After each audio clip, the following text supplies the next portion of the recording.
Donc finalement, après avoir tout pris au niveau des Primudes et au Arao, Imra veut encore prendre tous les trophées aux Afrima 2025.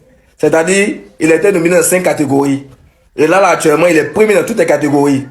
Les Ultras, vous êtes forts. Les méchants, quoi. Cette année, l'homme qui a pris un trophée devant Imra, c'est qu'il a volé. On continue de voter les Ultras. Et n'oubliez pas de prendre votre ticket pour notre concert au Zénith de Paris. C'est-à-dire, pendant que son grand frère Nabo Clément Kougrizia n'a pas l'argent pour louer le Zénith de Paris, son petit frère, lui, va faire le Zénith ce 28 janvier 2026. Et les tickets sont en train de s'envoler comme des petits pains. Des méchants, quoi. Les gars, on continue de voter à Frima et on continue de voter aussi partout où Imra est nominé. Vous voyez, cette année, les trophées dorment chez nous. C'est ça qu'il s'agit. Prenez vos tickets, Zénith de Paris. On est ensemble. Mais tous vous avez commencé une fois chez Dangek. Chou! Donc finalement, Nabo Clément dit pour gagner les premiers, il faut payer. C'est bizarre parce qu'il ne disait pas ça en 2023-2024 quand il gagnait les premiers. C'est un peu pathétique de voir à quel point il est versatile, discrédité comme ça, hein, le mouvement de ton vieux père qui t'a toujours soutenu, même dans ton concert poteau à Boaké, juste parce que tu as reçu une claque cette année au Primudes de la part de Imra. Je sais pas, mais ça dit dès qu'il prend une canette de Bojack Belair, il devient ahuri, quoi. Je sais pas si c'est la mélancolie ou bien, je sais pas, mais honnêtement, c'est un gros problème qui est dans notre main. Parce que limite, quand tu veux pas participer à une compétition, tu fais un communiqué et puis tes fans ne votent pas. Parce que tu n'as pas parlé, la PQ a pris ses déjeuners pour voter jusqu'à, voilà, tu viens dire que non, tu voulais pas. C'est pas bien. Hein? En tout cas, la PQ Yako, c'est pas grave. Mais franchement, réglons le cas de Nabo Clément. Au-delà même de la musique, c'est un problème pour les Ivoiriens. Sincèrement. Donc, son histoire de genre, il est toujours victime. Non, non, non, c'est dangereux. Parce que toujours c'est à lui qu'on fait du mal. Vous-même voyez ça. C'est dangereux. En tout cas, mes deux amis ont commencé une fois chez Dengenk. Donc finalement, moi, le plus stupide de la conspiration, insulte les mères des gens et Nabo Clément l'applaudit. C'est-à-dire, il ne peut pas comprendre que toi, ton fan numéro 1, insulte deux mères des gens, les traits de scolopendre, et tu valides ce qu'il vient de faire en républiant son poste. C'est-à-dire, toi, Nabo Clément, tu as osé mettre ici un fan en prison parce qu'il a insulté ta mère. On était tous contre ça. Parce qu'on dit non, nous sommes dans une guerre musicale, pas d'injure. Et c'est toi, tu viens dire ici, non, ouais, j'aime le mot de Bazarov. Ah, donc, tu aimes quand on insulte les mères des gens, mais tu n'aimes pas qu'on insulte ta mère. Je me demande à quel moment même, en fait, on nous traite de fans cyniques. Parce qu'en plus d'être un mytho, il a avec lui des fans misogynes. Attends, si, parce que vous avez fait 9 stades et que vous êtes sorti des premiers avec 0 trophée, ça vous fait mal, mais buvez de l'eau, ça va passer. Hein? C'est-à-dire, toi, moi, tu n'as pas les couilles, mais tu oses insulter, tu changes. Tu passes de 2 scolopendres à 2 mémés. Mais il faut avoir les couilles, champion. Quand on a la gueule, là, on a les couilles. Hein, les gars? C'est pathétique. Mais, nous, on reste concentrés. Parce que là où Nabo Clément n'a pas eu l'argent pour louer le Zénith, nous, on a eu l'argent, on prépare notre Zénith. C'est de ça qu'il s'agit. Showbuzz, vous n'avez pas vu? Ok. Ça vient vers vous. Mais tous vous avez recommandé, c'est une fois chez Dengue. Chou! Parler d'un sujet sans avoir les faits, c'est comme juger un livre sans l'avoir ouvert. Et c'est exactement ce qui s'est passé concernant le live que j'ai effectué avec Didi B. Alors, aujourd'hui, on va remettre les choses dans les places calmement, point par point. Dans la première partie, on va parler du traitement du live dans l'émission Showbuzz. Et dans la seconde partie, on va parler des inepties qui ont été dites sur le plateau de PPLK. Déjà, quand tu n'as pas assez de connaissances sur un sujet là, tu ne le traites pas. Maintenant, si tu veux forcément le traiter là, tu te renseignes simplement, c'est simple. Même moi-même, dans petit TikTok, on est ici là. Quand il ne maîtrise pas un sujet là, il ne parle pas de ça. Vous êtes assis là-bas. Les lives là, c'est prémédité. Non, les questions sont sur deux comme ça. Mais attends, un live pour méditer, mais à la base, c'est quoi? Dans notre cas précis ici là, un live pour méditer, c'est quoi? C'est quand tout est scripté, quand toutes les questions sont envoyées à l'avance à l'artiste et il a validé. Et 3, quand toutes les réponses sont préparées.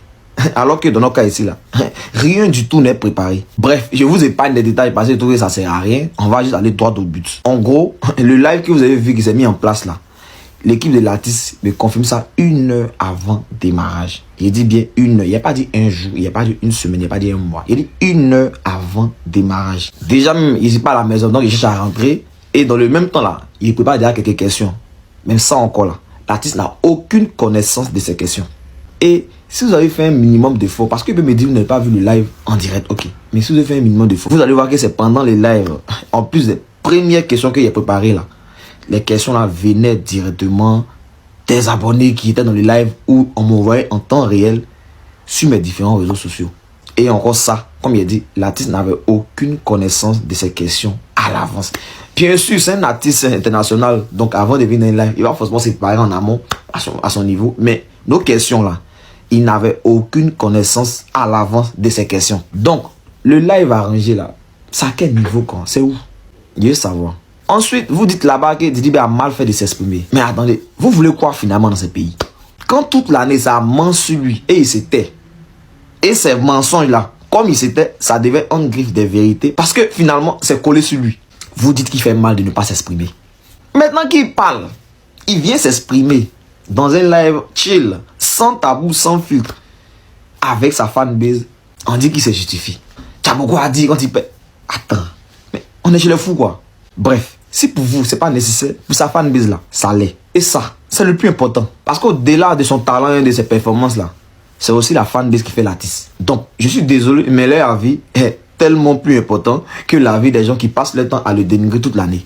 Maintenant, il a fini à Showbuzz. Passons à People Mic. Mais il dit, oh, la mec que vous avez invité là, c'était quoi le but? Je veux savoir. Parce que je ne comprends pas la logique d'inviter une fan d'Imra pour venir parler d'un live de Didi B. C'est comme inviter un fan du Barça pour venir débriefer le match du Real. Genre quoi? Genre, bonjour l'objectivité quoi. Moi-même là, il n'y a pas m'attarder si ça fait des carrières là. On va juste déconstruire ce que tu as dit mot pour mot. Surtout quand on sort des stats même. Parce que c'est que les stats. Parce que ça t'arrange pas. Les stats, c'est pas que. C'est pas que. Alors, quand toi tu cumules 210 millions de vues.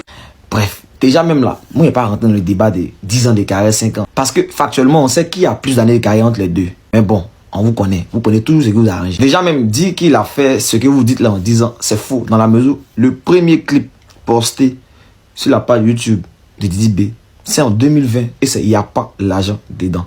Ça fait juste 5 ans. Et même si on prend les autres clips postés sur la page de Africa Mindset, qui a aujourd'hui les clips ont sauté, voilà, ça fait déjà 1. Et de 2, postés sur les pages YouTube de Kiff No Beat, ça fait quand même pas 10 ans. Donc déjà même là, c'est faux. Mais allons même droit au but. Déjà, Didi B ne dit pas textuellement, sortons les stats. Il dit, prenez vos stats. Et c'est dans un contexte. On est tous allés à l'école. On sait très bien que le contexte change le sens d'une phrase. Donc, sorti, cette petite partie que vous prenez là, c'est sorti de son contexte dans la mesure où le gars parlait pendant au moins 3 à 4 minutes d'un sujet précis. Et cette petite partie de 10 secondes là, et ça vous avez pris, vous avez enlevé dans son contexte et vous avez parti mettre sur les affiches pour dire Didi B a dit ça. Or, c'est pas ce qu'il disait. Voilà ce qu'il disait. Il expliquait simplement que la rivalité là, elle devait rester musicale. Sans coup bas, sans campagne de dénigrement, juste dans les règles de l'art. C'est simple. Mais vous êtes parti enlever 10 secondes. Juste ça. Dans une vidéo d'au moins 4 minutes. Et vous dites que Didi B a dit ça. Genre, laissez-moi start, c'est bon. Tu as gagné. Viens parler. Non, non, c'est pas ce qu'il disait. Et pour finir, il dit que Didi B clashait Imra dans ses anciens sons. Dans quels sons comme ça? Genre, vous voulez vraiment aller sur ce terrain-là. Genre, on ne sait pas qui a commencé. Didi B avait quel intérêt à clasher Imra, par exemple, en 2020? Aïe. Ou bien tu parles des sons comme il n'y a pas l'an dedans. C'est ça votre problème. Combien de fois on va vous dire qu'il n'y a pas l'an dedans? N'est pas un son déjà distinct. Ou même un son où pratiquement toutes les lines sont destinées à des gens. Non, c'est un son full ego trip. C'est un son comme Mercon de Suspect. Simple. Mais ça n'a pas été autant de tapage. Mais c'est pour Didi B qui a créé le problème. Le gars il est là, il rappe, il fait son ego trip, il se met en valeur, il kick. Vous vous sentez visé. Genre le syndrome du personnage principal quoi. Aïe. Je vais prendre les anciens pour déconner ça là. Par exemple, comme aujourd'hui, il m'a un bif avec Syndicat. On prend un simple exemple. Dans son son démarré, quoi, c'est en 2024 là-bas, où il dit, dans le son, hein, j'ai un jean qui peut te louer un Airbnb une semaine à Sali. Donc, aujourd'hui, comme il est en bif avec Syndicat, on va dire que non. Quand il a dit ça dans le temps là-bas, là, c'est le Syndicat, il parlait comme le gars là. D'après eux, il vit à Mputo, il sais pas quoi là. Ça, c'est quoi ça? Tu as fouillé parler de personne. Il est en train de faire son ego trip. Il se met en valeur. Donc, c'est la même logique. Vous savez quel point on aura pu voir là. Bref, comme je le dis depuis le début, ça choque des gens, mais c'est la vérité. Cette affaire de Didi B Imra là, ça a ramené trop d'ignare dans le rap ivoire. C'est la vérité qui est là. Les gens même qui ne comprennent même pas l'essence de la chose, mais ils commandent seulement. Donc, au final, non, le live n'était pas prémédité. Par exemple, ce qui était bien prémédité là, c'est l'émission que vous avez fait à PPK là. Parce que déjà là, les sujets sont connus à l'avance.